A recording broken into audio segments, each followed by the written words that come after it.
ሰላም እንዴት አላችሁ ቤተሰብ? ዛሬ የምንመለከተው ደግሞ እንግዲህ በባለፈው የእንግሊዝኛ አናባቢዎችን በቀላሉ እንዴት ማየት እንደምንችል ከአንድ ኮንሶናንት ጋር ከአንድ ተነባቢ ጋር ቫውሎች ሲመጡ እንዴት እናነባቸዋለን የሚለውን በቅደም ተከተል እያየን ነበር ማለት ነው። የመጀመሪያ ድምጾች ማንን ይወስዳሉ?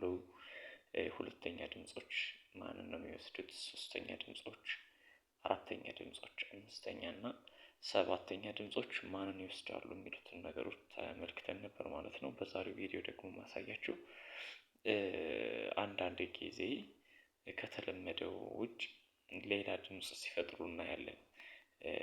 ለምሳሌ ብዙ ጊዜ አራተኛ ድምጾች ኤን ነው የሚወስዱ፣ ግን ኤን ወስደው እንደ አምስተኛ ድምጽ እንደ አንደኛ ድምጽ የመነበብ ነገር እናያለን እና እነሱን ከተለመደው ትንሽ ለየት ያሉት የአነባበብ ዘዴዎችን የምንመለከት ይሆናል ማለት ነው። እንግዲህ ይህንን ንቃት አካዳሚ ነው። ቪዲዮውን ላይክ በማድረግ ጀምሮ ቻናሉን ሰብስክራይብ አድርጎ በቀጥታ መማር የምትፈልጉም ከታች በተቀመጠው የስልክ አድራሻ መማር ትችላላችሁ። በጥራት በማስተማር ላይ እንገኛለን ማለት ነው። ስለዚህ እነዚህ የእንግሊዝኛ አናባቢዎችን በሁለት መልኩ ነው የምናያቸው፣ እነዚህን ቫውሎችን ማለት ነው።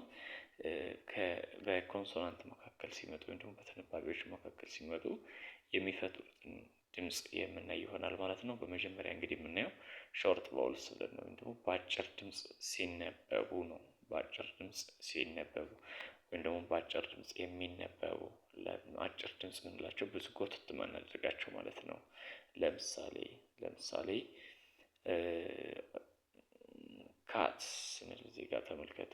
ካት አንድ ድምጽ ይሄ አጭር ነው። ወይም ደግሞ ሃት ስንልም ኤ ድምጹ አጭር ነው። ስለዚህ በአጭር ድምጽ ሲነበቡ እንደ ማን ይነበባሉ ካላችሁ እንደ አ ይነበባል። ኤ ማለት ነው።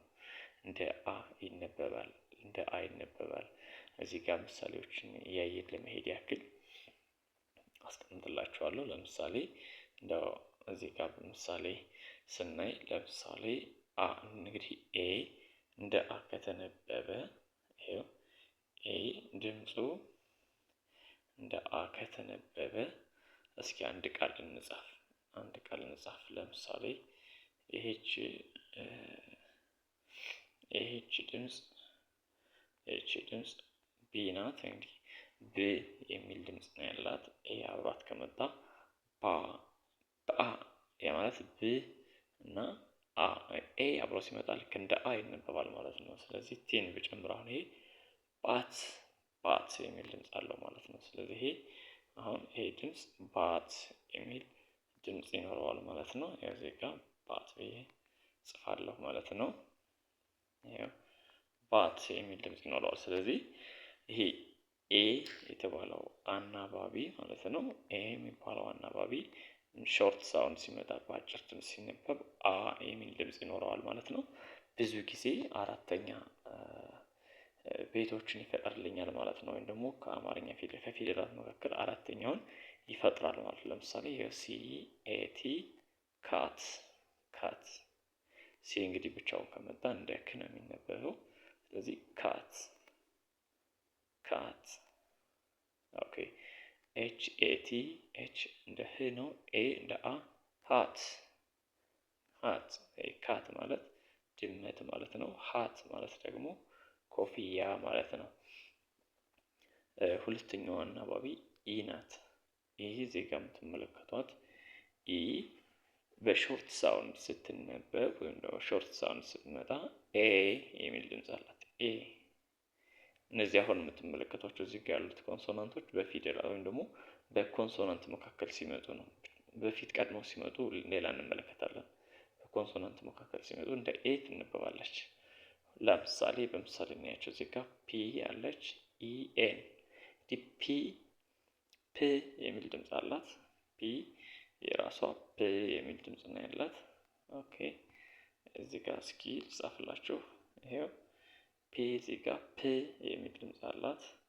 ያው ድምጻቸውን ከላይ በሌላ ቪዲዮ ስለሰራሁላችሁ ማለት ነው። ፕ የሚል ድምጽ አላት።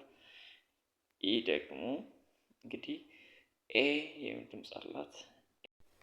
ኦኬ። ስለዚህ ፒ ብቻዋን ፕ የሚል ድምፅ አላት ማለት ነው። ፕ ኢ ደግሞ ለብቻዋ ኢ የሚል ድምፅ አላት ተመልክተናል።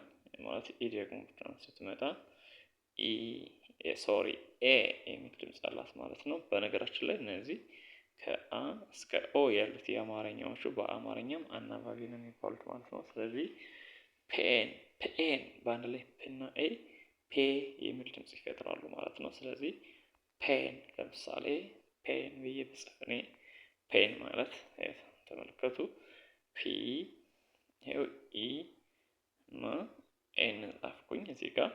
ይሄን አሁን ሳነበው እኔ ፔን ብዬ አነባለሁ ማለት ነው። ምክንያቱም ኢ ከፊደላት መካከል ስትመጣ ኤ የሚል ድምፅ ስለፈጠረችልኝ ፔን ማለት ነው። ይሄን ሳነበው እኔ ፔን ብዬ ጽፏለሁ ማለት ነው። ተመልከቱ ያው ፔን እስክርቢቶ ማለት ነው ትርጉሙ እስክርቢቶ። ኦኬ እዚህ ጋር ስለጻፍኩላችሁ እዚህ ጋር ድጋሚ መጻፍ አያስፈልግም። ይሄው ፔን እስክርቢቶ። ቤድ ቢኢዲ ይታያችሁ ከሆነ እዚህ ጋር ደግሞ ቤድ አልጋ። ስለዚህ በኮንሶናንት መካከል እነዚህ ተነባቢ አናባቢዎች ከመጡ ሾርት ሳውንድ ነው ከመጣ እንደ ኤ ይነበባል ማለት ነው። ኤ። ሶስተኛዋ ደግሞ አይ ናት። አይ በሾርት ሳውንድ ስትመጣ እንደ ኢ ነው የምትነበበው፣ እንደ ኢ ማለት ነው። ለምሳሌ እዚህ ጋር ተመልከቱ። ሴት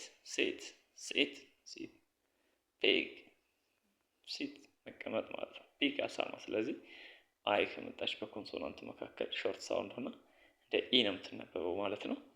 ኦ ደግሞ ከመጣች ኦ ከመጣች ደግሞ እዚህ ጋር ኦ ከመጣች ኦ ሾርት ሳውንድ ሆና ከመጣች እንደ ኦ ትነበባለች ማለት ነው። ለምሳሌ ሆት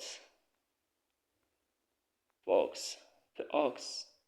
አሁን እዚህ ጋር ሾርት ነው። ስለዚህ ሁሉም አሁን እዚህ ጋር ሆ ይሆናል። ት ነው የሚሆነው። ሆት ሙቀት ማለት ነው። ቦክስ ሳጥን ማለት ነው። እዚህ ጋር በሾርት ሳውንድ ደግሞ ዩ ከመጣች እዚህ ጋር ተመልከቱ። ዩ ደግሞ ከመጣች እንደ አ ነው የምትነበበው ሾርት ሳውንድ ከመጣች ማለት ነው። ሎንግ ሳውንድ ስትሆን አሁን ሌላ ድምፅ አላት። ሾርት ሳውንድ ስትሆን ግን እንደ አ ነው የምትነበበው ማለት ነው። ተመልከቱ እዚህ ጋር አን ሄ ፒ ብ ነው። ዩ ደግሞ እንደ አ ኤስ በስ ባስ አውቶቡስ ማለት ነው። ካፕ ኩባያ እንደማለት ነው። ስለዚህ ዩ ሾርት ሳውንድ ሆና ከመጣች በዚህ መልኩ ነው። ስለዚህ እዚህ ጋር የምትመለከቷቸው እነዚህ ተነባቢዎች በሾርት ሳውንድ ሲመጡ የሚፈጥሩት ድምፅ ምን ይመስላል የሚለውን አይተናል ማለት ነው። በቀጣይ ክፍል ቪዲዮ ደግሞ በረዥም ድምፅ ሲነበቡ ወይም ደግሞ ሎንግ ሳውንድ ሆኖ ሲመጡ ምን አይነት ድምፅ ይፈጥራሉ የሚለውን የማሳያችሁ ይሆናል ማለት ነው። ቻናሉን ሰብስክራይብ ማድረግ እንዳትረሱ። በየቀኑ የምለቃቸው ቪዲዮዎች እንዲደርሷችሁ በቀጥታ መማር የምትፈልጉ በታች በተቀመጠው ስልክ አድራሻ ደውሉልኝ። በምትፈልጉት የሶሻል ሚዲያ አማራጭ በጥራት በማስተማር ላይ እንገኛለን ማለት ነው። በቀጣይ ክፍል ቪዲዮ እስከምንገናኝ መልካም ቆይታ ይሆንላችሁ።